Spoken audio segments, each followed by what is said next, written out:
We're back for more Liveline questions for Willie Kerns with Smart Path Technologies. Pam in Brookport says at the bottom of her computer, it says Facebook is not working due to a long-running script. What does that mean and how does she fix it?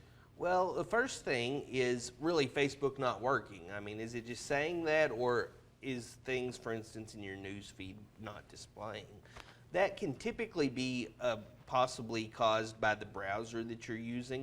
You know, there's a lot of internet browsers out there now. Internet Explorer is one of the most common. Google Chrome and Mozilla Firefox are also two other browsers. First troubleshooting step that I would try to take is see if it works in a different browser. If it does, then you may want to contact the manufacturer of that browser, maybe look on their website to see if there's any updates that you can download for your web browser and see if that does it. But definitely the first step I would take is to try and get on Facebook with a different browser. And if Facebook is ultimately working and you're just seeing that message, I wouldn't worry too much about it. Joe in Grand Rivers asks if he has a virus in the computer, can he change the hard drive, get a new one, and be able to recover his stuff and be virus-free? You can. That's probably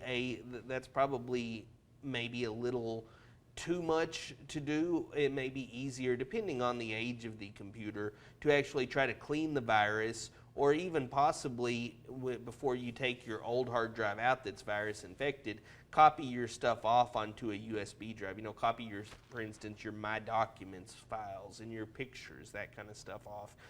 You definitely could do that, but you know, if the computer is probably 2.5 years old or newer, it may be easier and more cost-effective to actually just try and clean the virus. Patricia in Ballard County wants you to compare a tablet and a computer and which one would be easier for a senior citizen to use. That's a really good question. You know, the one thing that you have to take into consideration with tablets is the size. You know, the print and the font, for instance, on web pages are typically going to be a little smaller, maybe not as easy to read versus having a computer with, you know, a 19 or 21-inch monitor. But the flip side of that is tablets are awful convenient, and especially if you have somebody, for instance, who maybe has problems with pain for sitting long periods of time, that kind of thing. Well, a tablet really is great because they can be anywhere. You know, they can be sitting in any chair, they can take it with them when they go somewhere. It's definitely a lot more mobile, especially also if the person travels a lot, then the tablet may be a better idea.